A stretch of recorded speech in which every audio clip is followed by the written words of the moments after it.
روش کار به این شکل هستش که دستگاه شاک فیبر رو با فشار مشخص تعریف میکنیم و فرکانس مشخص روی دستگاه تعریف میشه.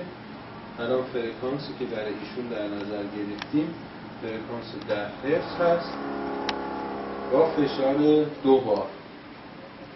تعداد ضرباتی که دستگاه وارد میکنه 2000 تا در نظر گرفتیم که چیز حدود 2 دقیقه طول خواهد کشید. البته فرکانس رو ما در حین درمان تغییر خواهیم داد.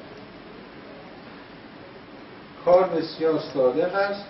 بعد از اینکه فرکانس و شدت رو تعریف کردیم دستگاه رو توی محل مورد نظر قرار میدیم و با فشار دادن دکمه دستگاه شروع به کار میکنه و توی محل درمان ما شاک فیبر رو استفاده میکنیم. البته باید توی مسیر این کار انجام بشه که بتونیم اثرات بهتری رو از درمان بگیریم.